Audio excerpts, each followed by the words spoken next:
Welcome dear students. हम इस video में कैलाश सत्यार्थी की स्पीच को पढ़ेंगे जो उन्होंने नोबेल पीस प्राइज़ हासिल करते वक्त दी थी। इसे हम लाइन बाय लाइन पढ़ेंगे, अपनी ज़बान में समझेंगे और उम्मीद है कि आप इससे कुछ सीख लेकर अपनी और दूसरे बच्चों की ज़िंदगी को बेहतर बनाने की कोशिश करेंगे। उनकी स्पीच का टाइटल है लेट्स मार्च। लेट्स मार्च। मार्च करना यानी चलना, कदम से कदम मिलाकर एक साथ चलना, आगे बढ़ना, जैसे कि ये फौजी चल रहे हैं। लेकिन जब आपकी और मेरी तरह के आम लोग भी जब एक साथ आते हैं किसी चीज़ के खिलाफ आवाज़ उठाने के लिए, ताकि हम अपनी तरफ दूसरों का ध्यान ला पाएं, ताकि वो देख सके कि हम एक साथ हैं और अपने मकसद को पाने के लिए हम साथ चल रहे हैं, उसे भी हम मार्च कहते हैं। हमारे इस लेसन में भी इसी तरह की एक मार्च की बात की जा रही है। Nobel peace prize winner Kailash Satyarthi हमसे ये कह रहे हैं कि आओ साथ में चलते हैं, आगे बढ़ते हैं, दुनिया भर के बच्चों को आज़ादी दिलवाते हैं जो आज भी मजदूरी, गरीबी, कई सारे जुल्म और सितम के जंजीरों में जकड़े हुए हैं। कैलाश सत्यार्थी की स्पीच का ये पहला हिस्सा है। My dear children of the world, दुनिया भर के मेरे प्यारे बच्चों। कैलाश सत्यार्थी ने अपनी स्पीच की शुरुआत बच्चों का नाम लेकर की थी। Your majesties, your royal highnesses, excellencies. Nobel prize के अजीम प्रोग्राम में दुनिया भर के कई आला हजरात मौजूद होते हैं, कई बड़ी हस्तियां होती हैं। मैजेस्टीज यानी जो बादशाह या मलिका होते हैं उन्हें कहा जाता है। योर रॉयल हाइनेसेस जो शाही खानदान के दूसरे लोग होते हैं उन्हें इज्जत से कहा जाता है। और एक्सीलेंसीज जो होते हैं वो शाही खानदान के अलावा जो मुल्कों के बड़े आला ओहदे पर लोग होते हैं, जैसे प्रेसिडेंट, गवर्नर्स, उनके लिए इस्तेमाल होता है। जैसे उर्दू में अजीमुल शान सदर या हिंदी में महामहिम राष्ट्रपति कहते हैं, उस तरह। Distinguished members of the Norwegian Nobel committee, Norwegian Nobel committee के मुआज़्ज़िज़ अरकान, प्रतिष्ठित सदस्य। तो नॉर्वेजियन क्यों कहा जा रहा है? नोबेल पीस प्राइज़ की जो सेरेमनी होती है वो नॉर्वे में होती है और नॉर्वे के लोगों को नॉर्वेजियन कहा जाता है। डियर ब्रदर टॉम हाकिन, मेरे प्यारे भाई टॉम हाकिन। टॉम हाकिन जो अमेरिका के सियासतदान हैं, नेता हैं, उन्हें बच्चों के हुकूक और उनके बेहतर ज़िंदगी के लिए जद्दोजहद करने के लिए बहुत माना जाता है और इसलिए सत्यार्थी जी के काम से भी वो काफ़ी वाकिफ़ थे और कई बार उन्होंने नोबेल कमेटी के सामने उनकी नाम का सुझाव रखा था। इसलिए सत्यार्थी उनका यहाँ खास कर जिक्र कर रहे हैं। Brothers and sisters and my dear daughter Malala. और फिर वो कहते हैं मेरे भाइयों और बहनों और मेरी प्यारी बेटी मलाला। यहाँ मलाला यूसुफज़ई की बात इसलिए हो रही है क्योंकि उस दिन जिस दिन सत्यार्थी जी को नोबेल पीस प्राइज़ से नवाजा गया था, उस दिन मलाला को भी उस अवार्ड से नवाजा गया था। From this podium of peace and humanity, I am deeply honored to recite a mantra from the ancient text of wisdom Vedas. इस अमन और इंसानियत के पोडियम से यानी स्टेज या मनबर से आज मैं बहुत फ़ख्र महसूस कर रहा हूँ, वेदास से एक मंत्र पढ़ते हुए जो हिकमत और अक्लमंदी की बहुत पुरानी किताबें हैं। This mantra carries a prayer, an aspiration and a resolve that has the potential to liberate humanity from all man-made crises. इस मंत्र में एक दुआ है, एक ख्वाहिश, एक अज़म जिसमें ताकत है कि वो इंसानियत को इंसान की बनाई हुई हर मुश्किलों से, तकलीफ़ों से आज़ाद करा सके। लेट्स वॉक टुगेदर, आइए एक साथ चलते हैं। In the pursuit of global progress, not a single person should be left out और left behind in any corner of the world, from east to west, from south to north. आलमी तरक्की की इस जस्तजू में किसी भी इंसान को हमें पीछे नहीं छोड़ना है या किसी भी दुनिया के कोने में उसे छूटने नहीं देना है। यानी ना मशरिक़ से मगरिब तक, ना जुनूब से शमाल तक, यानी ना पूरब से पश्चिम तक और ना उत्तर से दक्षिण तक, किसी को भी हमें अकेले नहीं छोड़ना है। लेट्स स्पीक टुगेदर, चलिए सब साथ में बोलते हैं। Let our minds come together, हम सब के दिमाग जो हैं एक साथ आ जाएं। Learning from the experiences of our ancestors, हमारे जो बुज़ुर्ग थे उनके एक्सपीरियंसेस से हम सीखें। एक्सपीरियंस यानी उनका तजुर्बा, उनका अनुभव।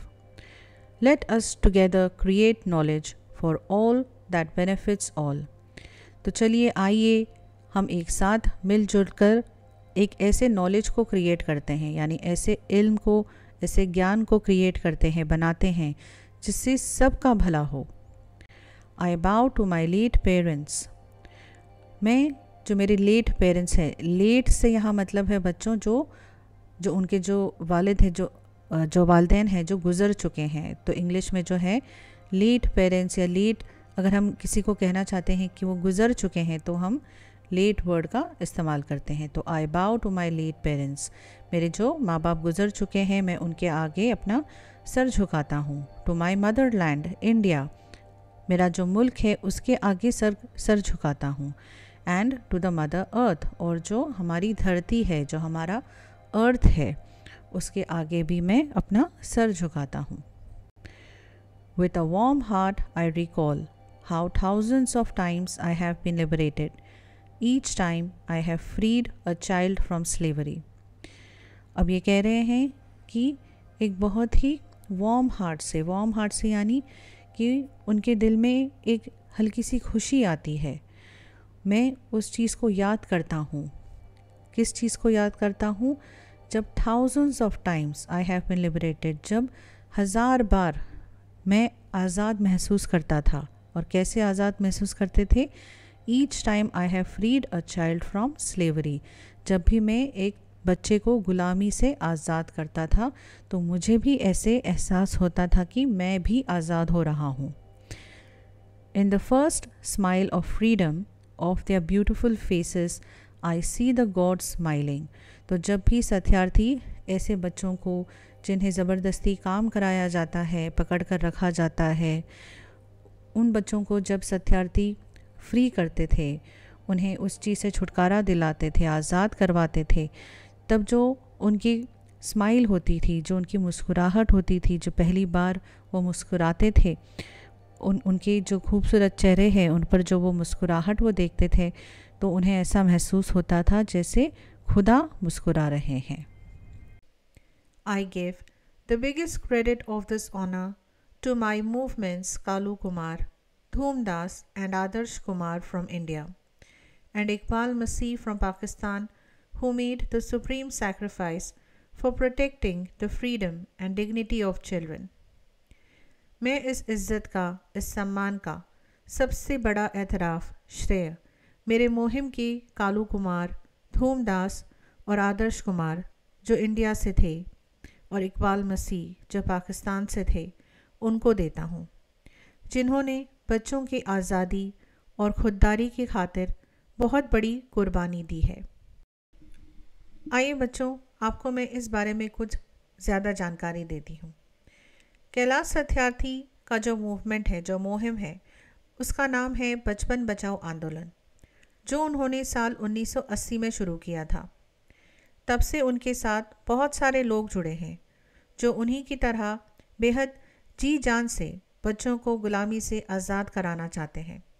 उनकी मुहिम के जो नाम उन्होंने लिए हैं, उन्होंने बच्चों के लिए अपनी जान की कुर्बानी दी है।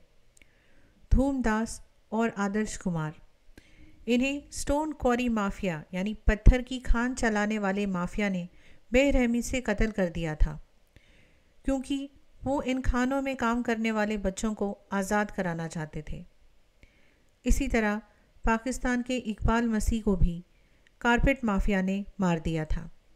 और कालू कुमार एक हादसे में मारे गए थे जब साल 2011 में मुक्ति कैरावान के तहत वो दूर दराज के गाँव में घुमा करते थे। बच्चों को गुलामी से आज़ादी दिलवाने के लिए लोगों को आगाह करने जाते थे, लेकिन बदकिस्मती से एक सांप ने उन्हें काट लिया, जिसकी वजह से उनकी मौत हो गई थी। अब हम हमारी स्पीच को आगे बढ़ाते हैं। I humbly accept this award on behalf of all such martyrs, my fellow activists across the world and my countrymen। तो वो कह रहे हैं कि मैं बहुत हम्बली यानी आजिज़ी से, नम्रता से इस अवार्ड को कबूल करता हूँ और इन लोगों के बिहाफ से, यानी इनका भी इसमें हिस्सा है जो इसमें शहीद हुए, मार्टर यानी शहीद हो जाना। My fellow activist across the world, जो मेरी ही तरह जो बहुत सारे लोग हैं जो इस मुहिम में जुड़े हुए हैं, और मेरे कंट्रीमैन यानी जो मेरे मुल्क के लोग हैं, जो मेरे देश के लोग हैं। My journey from the great land of Lord Buddha, Guru Nanak and Mahatma Gandhi, India to Norway is a connect between the two centers of global peace and brotherhood, ancient and modern। तो सत्यार्थी जो है अपनी जर्नी की बात बता रहे हैं, उनका जो सफ़र है, कहाँ का सफ़र? The great land of India, the great land of Lord Buddha, जो लॉर्ड बुद्धा यानी जो गौतम बुद्ध थे उनके ज़मीन से, गुरु नानक के ज़मीन से और महात्मा गांधी के ज़मीन से यानी इंडिया से। India to Norway is a connect between the two centres of global peace, कि इंडिया टू नॉर्वे जो है एक कनेक्ट है, जैसे एक ब्रिज है दो बड़े ग्लोबल पीस के सेंटर्स से, कि ये जो दोनों कंट्रीज़ हैं ये ग्लोबल पीस यानी जो दुनिया की अमन और शांति के लिए जाने जाते हैं, एंड ब्रदरहुड यानी भाईचारे के लिए माने जाते हैं, और एंशंट और मॉडर्न इन दोनों के बीच का भी ये एक कनेक्ट है, एक जोड़ है, एक ब्रिज है। एंशंट यानी बहुत पुराना और मॉडर्न यानी नया। Friends, the Nobel committee has generously invited me to present a lecture.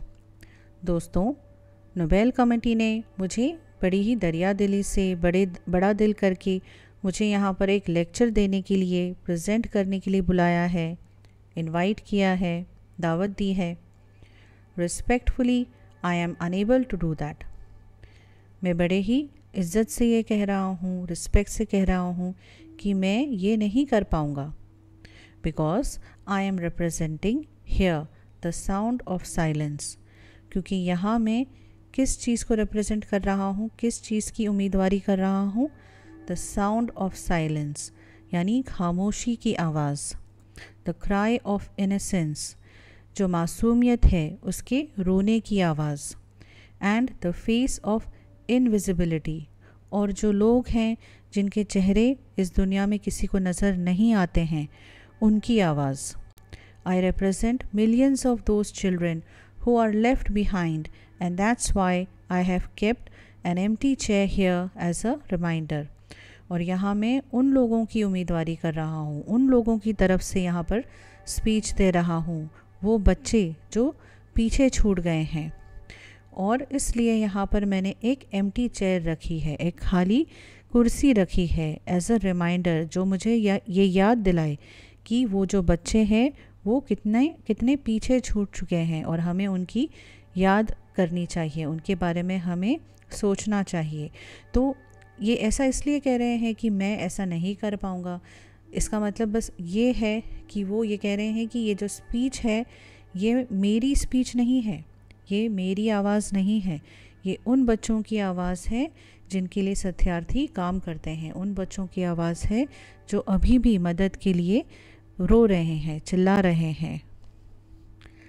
I have come here only to share the voices and dreams of our children. मैं यहाँ सिर्फ इसलिए आया हूँ ताकि मैं उन बच्चों की आवाज़ें और उनके जो सपने हैं, उनके जो ख्वाब हैं हमारे बच्चों के, उन्हें मैं आप लोगों के साथ शेयर कर सकूं, बांटूं। Because they are all are children, क्योंकि ये सारे जो है ये हमारे बच्चे हैं। Gesture to everyone in the audience, और वो ये जो है पूरी ऑडियंस जो वहाँ पर बैठी हुई है, यानी जो लोग बैठे हुए हैं वहाँ पर उस नोबेल कमेटी के प्राइज़ सेरेमनी में उनकी तरफ वो इशारा करते हुए ये कह रहे हैं, I have looked into their frightened and exhausted eyes. तो वो कह रहे हैं कि मैंने उन बच्चों की फ्राइटेंड यानी घबराई हुई आँखें, डरी हुई आँखें, एंड एग्जॉस्टेड आँखें यानी थकी हुई आँखें वो देखी हैं। यहाँ पर देखिए उन्होंने डेफिनेशन भी दिया है, द साउंड ऑफ साइलेंस की खामोशी की आवाज़ क्या है, the unheard plea of the deprived कि जो लोग हैं, जो गरीब हैं या जिनके पास बहुत सारी चीज़ें नहीं हैं, जो इस दुनिया में पीछे रह चुके हैं, उनकी आवाज़, अनहर्ड प्ली, जो कोई उनकी आवाज़ नहीं सुनता है, वो आवाज़ वो सबको सुनाना चाहते हैं। और फेस ऑफ इनविजिबिलिटी, इनविजिबल होना यानी किसी को नज़र नहीं आना, गायब रहना। Unnoticed suffering of the poor and innocent कि जो लोग जो हैं, जो गरीब लोग हैं, जो मासूम लोग हैं, इनोसेंट लोग हैं, उनकी अननोटिस्ड सफरिंग, सफ़र करना यानी जो तकलीफ़ें हैं उन्हें बर्दाश्त करना, उन्हें सहना, और अननोटिस्ड यानी जो कोई भी उन चीज़ों का नोटिस नहीं लेता है, जो लोग जो हैं उनकी परवाह नहीं करते हैं। तो उन लोगों की जो आवाज़ है सत्यार्थी अपने स्पीच में दे रहे हैं। I have held their injured bodies and felt their broken spirits. जो बच्चे हैं उनकी इंजर्ड बॉडीज़ यानी ज़ख्मी बॉडीज़, मैंने उन्हें होल्ड किया है यानी उन्हें पकड़ा है, उन्हें अपनी गोद में लिया है। और उनकी जो ब्रोकन स्पिरिट है यानी वो बच्चे इतनी बेहाल होते थे, उनकी जो स्पिरिट है यानी उनका जो जज्बा है वो टूटा हुआ होता था, यानी वो बच्चे कितनी बुरी हालत में होते थे। 20 years ago, in the foothills of the Himalayas, I met a small skinny child laborer. अब सत्यार्थी हमें 20 साल पहले का एक किस्सा सुना रहे हैं जब उनकी मुलाकात एक छोटे बच्चे से हुई थी जो बहुत ही दुबला पतला था, स्किनी था, जो एक चाइल्ड लेबरर था यानी एक मजदूरी करने वाला बच्चा था। और वो उससे मिले थे हिमालय के फुट हिल्स में, यानी जो हिमालय की चोटियां हैं उसके नीचे जो गांव बने हुए होते हैं, वहाँ पर एक बच्चे से उनकी मुलाकात हुई थी। He asked me, उस बच्चे ने उनसे पूछा, Is the world so poor that it cannot give me a toy and a book instead of forcing me to take a gun or a tool? उसने पूछा कि क्या दुनिया इतनी गरीब है कि वो मुझे एक खिलौना नहीं दे सकती, एक किताब नहीं दे सकती, बल्कि मुझे फोर्स कर रही है, मुझसे ज़बरदस्ती कर रही है कि मैं एक गन उठा लूँ, यानी मैं अपने हाथों में हथियार उठा लूँ और टूल औजारों को उठा लूँ। I met with a Sudanese child soldier। अब सत्यार्थी जो हैं एक दूसरा किस्सा सुना रहे हैं कि सूडान में मेरी मुलाकात एक चाइल्ड सोल्जर से हुई, यानी एक सिपाही से जो एक बच्चा था। अब ये किस तरीके का बच्चा था? He was kidnapped by an extremist militia, यानी जो दहशतगर्द होते हैं उन्होंने उस बच्चे को किडनैप किया था, अगवा कर लिया था। As his first training lesson, he was forced to kill his friends and family। और जब वो उसे ट्रेनिंग दे रहे थे, जो पहली ट्रेनिंग उन्होंने दी थी वो क्या थी कि उन्होंने उससे ज़बरदस्ती उसके जो दोस्त हैं और घर वाले हैं उनका खून करवाया। He asked me, why, what is my fault? और उसने मुझसे पूछा कि इसमें मेरी क्या गलती थी। Friends, all the great religions teach us to care for our children। तो वो कह रहे हैं कि दोस्तों, इस दुनिया की सारी जो रिलीजन्स हैं, सारे अजीम जो रिलीजन्स हैं, धर्म हैं, मज़हब हैं, वो हमें बच्चों की केयर करना सिखाते हैं, उनकी देखभाल करना सिखाते हैं। Jesus said, let the children come to me, do not hinder them, for the kingdom of God belongs to them. Jesus ने कहा था, यीशु मसीह ने कहा था कि जो बच्चे हैं उन्हें मेरे पास आने दो, उन्हें रोको मत। For the kingdom of God belongs to them, कि जो खुदा का घर है, खुदा की जो दुनिया है वो उनकी है, बच्चों की है।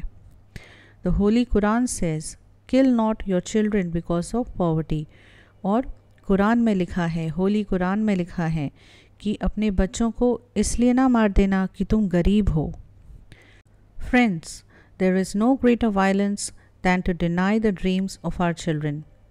दोस्तों, इससे बड़ा कोई तशद्दुद नहीं है, हिंसा नहीं है, violence, than to deny the dreams of our children, कि हम अपने जो बच्चे हैं उन्हें उनके जो सपने हैं, ख्वाब हैं, उनसे दूर रखें, उन्हें पूरा होने ना दें। Therefore, I refuse to accept that all the temples and mosques and churches and prayer houses have no place for the dreams of our children. इसलिए मैं ये मानने से इनकार करता हूँ, रिफ्यूज़ करता हूँ कि जो हमारे टेम्पल्स हैं, मंदिर हैं, मॉस्क हैं, मस्जिद हैं, चर्चेस हैं, जो गिरजाघर हैं, एंड प्रे हाउसेस हैं, और जो दूसरे मज़हब हैं उनके जो जगह है जहाँ पर प्रे किया जाता है, दुआ मांगी जाती है, वहाँ पर हमारे बच्चों के जो सपने हैं, उनके ख्वाब हैं, उनके लिए कोई जगह नहीं है। I refuse to accept that the world is so poor when just 1 week of global military expenditure can bring all the children to classrooms. मैं इस बात को मानने से इनकार करता हूँ कि दुनिया इतनी गरीब है कि जहाँ पर ग्लोबल मिलिट्री एक्सपेंडिचर यानी कि मिलिट्री के पीछे इतना खर्चा किया जाता है दुनिया भर में, अगर वो सारा खर्चा एक इकट्ठा किया जाए जो मिलिट्री के पीछे एक हफ्ते में इस्तेमाल किया जाता है, उतना पैसा अगर आप लगाएं तो आप दुनिया भर के सारे बच्चों को क्लासरूम्स तक ला सकते हैं। I refuse to accept that all the laws and constitutions, police and judges are unable to protect our children. मैं इस बात को मानने से इनकार करता हूँ कि दुनिया भर के जो कानून हैं एंड कॉन्स्टिट्यूशन है, यानी जो आइन है, जो संविधान है, पुलिस है, जजेस हैं, वो हमारे बच्चों को प्रोटेक्ट करने से, उनकी रक्षा करने के काबिल नहीं है। I refuse to accept that the shackles of slavery can ever be stronger than the quest for freedom. मैं ये मानने के लिए बिल्कुल तैयार नहीं हूँ कि जो शैकल्स ऑफ स्लेवरी यानी चेन्स दैट बाइंड, यानी जो गुलामी की जो जंजीरें हैं, शैकल्स यानी जंजीरें, जो गुलामी की जंजीरें हैं वो इतनी स्ट्रॉन्ग हैं, इतनी ताकतवर हैं कि जो फ्रीडम है, फ्रीडम की जो जद्दोजहद है, जो आज़ादी की जद्दोजहद है, उससे ज़्यादा उसमें ताकत है। आई रिफ्यूज़ टू एक्सेप्ट हियर, मैं ये सारी चीज़ों को मानने से यहाँ इनकार करता हूँ। My only aim in life is that every child is free to be a child. मेरी ज़िंदगी का बस यही मकसद है कि हर बच्चे को इस चीज़ की आज़ादी होनी चाहिए कि वो बच्चा free to grow and develop, कि वो बच्चा फ्री टू ग्रो यानी उसे आज़ादी होनी चाहिए बढ़ने की, डेवलप होने की, यानी उसके अंदर जो ग्रोथ होती है, जो ना सिर्फ जिस्मानी होती है लेकिन मेंटल ग्रोथ, जो उसकी दिमागी ग्रोथ है, उसका जो जज्बा है वो सारी चीज़ें भी बढ़ें। Free to eat, sleep and see daylight, कि उसे आज़ादी होनी चाहिए खाने की, सोने की और दिन की रोशनी देखने की। तो ऐसा क्यों कहा जा रहा है? क्योंकि बहुत सारे जो बच्चे हैं जिनसे मजदूरी करवाई जाती है, उन्हें दिन भर कमरों में रखा जाता है और बेचारे जो बच्चे हैं वो बाहर खेल कूद नहीं सकते हैं, बाहर की दुनिया नहीं देखते हैं, अंधेरी कोठरियों में दिन रात उनसे काम लिया जाता है। Free to laugh and cry, कि उन्हें उन बच्चों को आज़ादी होनी चाहिए कि वो खुलकर हंसें, खुलकर रोएं। Free to play and learn, कि उन्हें आज़ादी होनी चाहिए खेलने की, सीखने की। Free to go to school, कि उन्हें आज़ादी होनी चाहिए स्कूल जाने की। And above all free to dream, और सबसे ज़्यादा जो है वो ये कि उन्हें आज़ादी होनी चाहिए ख्वाब देखने की। I have the privilege of working with many courageous people who have the same aim. मेरे पास ये इस्तेकाक हासिल है, ये अधिकार हासिल है कि मैं ऐसे लोगों के साथ काम कर सकता हूँ जो मेरी ही तरह बहादुर हैं और मेरी ही तरह जो इस मकसद के लिए काम कर रहे हैं। We have never given up against any threat or attack and we never will. हमने कभी भी किसी भी जो थ्रेट है यानी कोई धमकी है या अटैक है यानी कोई हमला है, उसके आगे हम कभी नहीं झुके हैं और आगे भी हम कभी नहीं झुकेंगे। We have made progress in the last couple of decades. पिछले कुछ सालों में हमने बहुत सारी तरक्की की है। डेकेड का मतलब होता है 10 साल, तो ऐसे काफ़ी साल बीत चुके हैं, जैसे 10-20 सालों में हमने बहुत तरक्की की है। We have reduced the number of out of school children by half. जो सत्यार्थी है और उनकी तरह जो लोग हैं जो दुनिया भर में काम कर रहे हैं, उन्होंने जो आउट ऑफ स्कूल चिल्ड्रन हैं यानी जो बच्चे स्कूल में नहीं जाते थे, उस नंबर को उन्होंने हाफ कर दिया है। We have reduced the number of child labourers by a third. और बहुत सारे बच्चे हैं जो मजदूरी करते हैं, उनका भी नंबर इन्होंने 1/3 कम कर दिया है। We have reduced child mortality and malnutrition. जो चाइल्ड मोर्टेलिटी का मतलब होता है कि जो बच्चे हैं, जो गरीब बच्चे होते हैं, जो मज़दूर बच्चे होते हैं, वो ऐसे हालातों में काम करते हैं कि वो बहुत जल्दी मर जाते हैं। एंड मैल न्यूट्रिशन का मतलब होता है कि सही ग़िज़ा ना उन्हें मिलना, सही पोषण उन्हें नहीं मिलता है, तो उस चीज़ को भी हमने काफ़ी हद तक कम किया है। And we have prevented millions of child deaths. और हमने जो है लाखों करोड़ों बच्चों को जो है मरने से बचाया है। But let us make no mistake, great challenges still remain. लेकिन हमें ये गलती नहीं करनी चाहिए कि सब कुछ ठीक हो रहा है। अभी भी जो है बहुत सारी चुनौतियां हैं, जो बहुत सारी आजमाइशें हैं जो हमारे आगे हैं। फ्रेंड्स, द बिगेस्ट चैलेंज और biggest crisis knocking on the doors of humankind is fear and intolerance. दोस्तों, जो सबसे बड़ा चैलेंज है, जो सबसे बड़ी चुनौती हमारे सामने है, जो सबसे बड़ी मुसीबत हमारे सामने है, जो हमारे दरवाजे पर दस्तक दे रही है, knocking on the doors of human kind, जो इंसान या इंसानियत के दरवाजे पर दस्तक दे रही है, वो है फियर यानी डर, एंड इंटॉलरेंस यानी बर्दाश्त ना कर पाने की ताकत। We have utterly failed our children in imparting an education. अपने बच्चों को सही एजुकेशन देने में हम नाकाम रहे हैं। An education that gives the meaning and objective of life. हम उन्हें इस तरीके का इल्म, इस तरीके का ज्ञान, एजुकेशन नहीं दे पाए हैं जिसमें बच्चों को ज़िंदगी का मकसद क्या है, ऑब्जेक्टिव ऑफ लाइफ क्या है, वो समझ आए। An education that gives a sense of global citizenship among the youth. कि हम इस तरीके का एजुकेशन बच्चों को नहीं दे पाए हैं कि वो अपने आप को जो है ग्लोबल सिटीजन समझें। ग्लोबल सिटीजनशिप का ये मतलब है कि जो बच्चे हैं वो अपने आप को बस किसी कंट्री या किसी शहर तक लिमिट ना समझें। वो ये समझें कि पूरी दुनिया जो है वो उनकी है, पूरी दुनिया के लोग जो हैं आपस में मिलजुल कर रह सकते हैं और हमें एक दूसरे के साथ भाईचारा और प्यार से रहना चाहिए। I am afraid that the day is not very far away when the cumulative result of this failure will culminate in an unprecedented violence and that will be suicidal for humankind.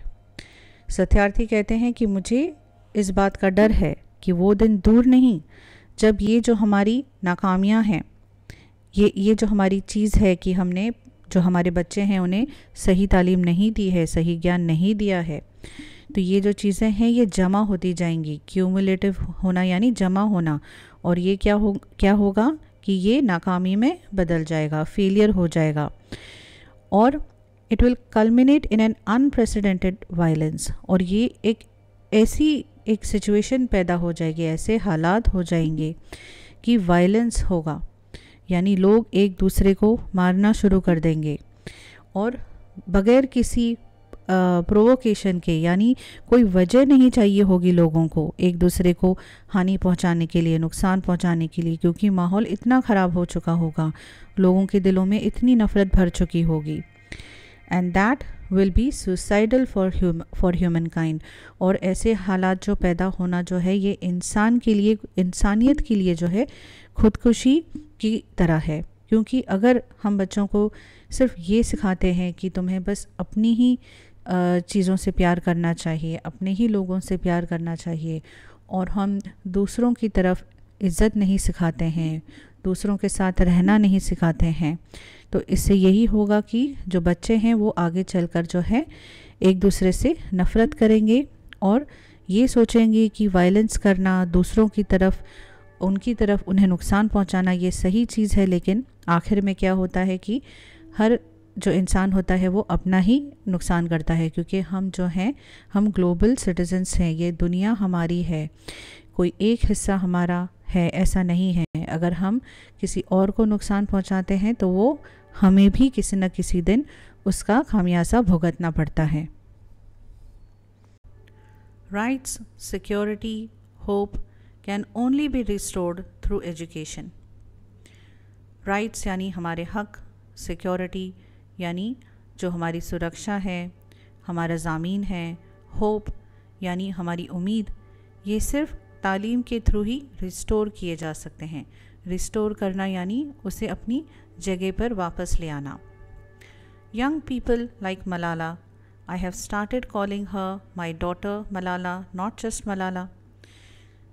Young people like Malala, Malala Yousafzai कौन है ये आपको इस lesson से पता चलेगा। मलाला यूसुफ़ज़ई के बारे में आपको एक स्पीच लिखनी है। आप इंग्लिश का जो वर्कशॉप है इस लेसन का, उस लेसन में स्पीच को देख सकते हैं। यहाँ पर जो मैं लिंक दे रही हूँ उस लिंक को क्लिक करके आप डायरेक्टली उस स्पीच को पढ़ सकते हैं। So, my daughter Malala and other daughters including Kainat, in fact 2 Kainats and Shazia and daughters from Africa and from all over the world। तो यहाँ पर मलाला की बात इसलिए खास कर की जा रही है क्योंकि ये जो अवार्ड है सत्यार्थी जी को मलाला यूसुफ़ज़ई के साथ में मिला था, और वो कह रहे हैं कि मलाला को मैं सिर्फ मलाला को जो है मैं अपनी बेटी की तरह मानता हूँ, और ना सिर्फ मलाला लेकिन और भी मेरी बेटियां हैं जैसे कायनात और शाजिया। और कायनात और शाजिया कौन हैं? जब मलाला पर दहशतगर्दों ने हमला किया था तब उनके साथ में 2 और उनकी सहेलियां थी, शाजिया और कायनात, उन पर भी हमला हुआ था। And the daughters from Africa and from all over the world. और मलाला की तरह ही और भी जो बच्चियां हैं जो अपनी पढ़ाई के हक़ के लिए लड़ रही हैं, दुनिया भर की जो बच्चियां हैं उनकी भी बात यहाँ पर जो है सत्यार्थी कर रहे हैं कि they are rising up and choosing peace over violence, tolerance over extremism and courage over fear. की इन बच्चियों की तरह जो है ये सारी बच्चियाँ दुनिया भर में राइज अप हो रही हैं, यानी उठ रही हैं, लड़ रही हैं और पीस को चूज़ कर रही हैं ओवर वायलेंस। की लड़ाई के अगेंस्ट जो एक दूसरे को मारने का जो चल रहा है उसके अगेंस्ट जो है वो पीस को चुन रही हैं, अमन को चुन रही हैं। टॉलरेंस और एक्सट्रीमिज़म जो दहशतगर्दी है उसके अगेंस्ट वो टॉलरेंस को चूज़ कर रही हैं, यानी बर्दाश्त करना, दूसरों को बर्दाश्त करना। एक्सट्रीमिज़म क्यों होता है बच्चों? जब भी कोई ये सोचता है कि सिर्फ वही सही है और दूसरे गलत हैं और वो चाहता है कि सारी चीज़ें बस उसके मुताबिक हो, तब एक्सट्रीमिज़म होता है। और टॉलरेंस क्या होता है? टॉलरेंस ये होता है कि चाहे सामने वाला आपके मर्ज़ी के हिसाब से नहीं चल रहा है, लेकिन हमें बर्दाश्त करने की ताकत होनी चाहिए, क्योंकि इस दुनिया में सही या गलत ये हम नहीं कह सकते। हाँ, सबके जीने के तरीके अलग हो सकते हैं, लेकिन इसका मतलब ये नहीं कि वो गलत है और हम सही हैं। ये कहना ये कोई आसान चीज़ नहीं होती है। सबका अपना अपना जीने का तरीका होता है और हमारे अंदर वो इंसानियत होनी चाहिए इस बात को समझने की कि हमें सबको लेकर चलना है और हमें सबके साथ भाईचारे के साथ रहना है। एंड करेज ओवर फियर, और हमें हिम्मत दिखानी है डर के against. The solutions are emerging, ये जो प्रॉब्लम्स हैं उनका हल जो है सामने आ रहा है, इमर्ज हो रहा है, उभर रहा है। But these solutions can not be found in the deliberations in conference rooms, conferences alone. लेकिन इसका जो हल है, ये जो कॉन्फ्रेंस रूम में बैठकर बड़े बड़े लोग जो एक दूसरे के साथ बहस करते हैं, उससे नहीं मिलता है ये solution. And can not be found in prescriptions from a distance, और कोई इसे लिख कर नहीं दे सकता कहीं दूर बैठकर। जैसे बड़े बड़े लीडर्स होते हैं, वो मीटिंग्स करते हैं और ये हल निकालने की कोशिश करते हैं, तो सत्यार्थी कह रहे हैं कि वो इस तरीके से इसका सल्यूशन नहीं मिलने वाला। They lie in small groups and local organisations and individuals. वो कहते हैं कि इसका जो हल है वो छोटे छोटे ग्रुप्स में मिलेगा आपको, और जो लोकल ऑर्गेनाइजेशंस हैं, यानी जिस कंट्री में जिस जगह ये सारी परेशानियां हो रही हैं, वहाँ के जो लोकल ग्रुप्स हैं और लोकल जो वहाँ के लोग हैं, इंडिविजुअल्स हैं, who are confronting with the problem every day, जो रोज़ इस परेशानी को झेल रहे हैं, ये जो सोल्यूशन है इन प्रॉब्लम्स की, वो उन्हीं से आपको हल मिलेगा। Even if they remain unacknowledged, unrecognized and unknown to the world, the solutions are with them. तो चाहे ये लोग जो है unacknowledged हैं, acknowledge करना यानी कि जब कोई चीज़ करता है तो उसे acknowledge करना कि हाँ इस इंसान ने वो चीज़ की है, लेकिन unacknowledge करना यानी कि हम उस चीज़ को नज़रअंदाज कर रहे हैं, उसकी जो contribution है, उसने जो किया है, उस चीज़ को नज़रअंदाज कर रहे हैं। अनरिकग्नाइज्ड यानी हम उस चीज़ को पहचानने से इनकार कर रहे हैं। एंड अननोन यानी चाहे वो लोग हम उनके बारे में नहीं जानते हैं, लेकिन जो सल्यूशन है, जो दुनिया भर के लिए, जो इस चीज़ के लिए, इस मुसीबत के लिए जो सल्यूशन है, वो उन्हीं के पास है। सत्यार्थी जी की तरह हमारे देश में ऐसे और भी दिलेर और हमदर्द लोग हैं जो गरीब बेबस बच्चों की जिंदगी को बेहतर बनाने के लिए अपने अपने तरीके से जी जान से काम कर रहे हैं। आइए ऐसी ही एक मिसाल देखते हैं। आनंद कुमार एक बहुत बड़ी मिसाल है कि कैसे सिर्फ एक इंसान काफ़ी होता है एक बड़ा बदलाव लाने के लिए। आनंद कुमार बिहार के एक टीचर हैं जो गरीब बच्चों को मुफ्त में आईआईटी की ट्रेनिंग देते हैं। आईआईटी की तैयारी के लिए माँ बाप हर साल लाखों खर्चा करते हैं, लेकिन जो ज़हीन गरीब बच्चे होते हैं वो सिर्फ पैसों की वजह से पीछे छूट जाते हैं। इसलिए आनंद कुमार ने ठानी कि वो ऐसे बच्चों को मुफ्त में सिखाएंगे, और उनकी मेहनत रंग लाई। उनकी क्लास के ज़्यादा से ज़्यादा बच्चे अब आईआईटी के कॉलेजेस में दाखिला लेते हैं। उनकी ये कामयाबी बिहार से आज पूरे देश में फैल चुकी है। 2023 में उन्हें पद्मश्री अवार्ड से नवाजा गया है और उनकी ज़िंदगी पर सुपर 30 नाम की एक फिल्म भी बनाई गई है। तो जैसे सत्यार्थी जी ने कहा कि इससे ये साबित होता है कि अगर हम बच्चों की ज़िंदगी को बदलना चाहते हैं, हम हमारी दुनिया की सोच को बदलना चाहते हैं, तो ये हम हमारे लेवल पर भी कर सकते हैं। हम अगर चाहें तो सब साथ में मिलकर इस चीज़ को मुमकिन बना सकते हैं। आखिर बूंद बूंद से ही समंदर बनता है।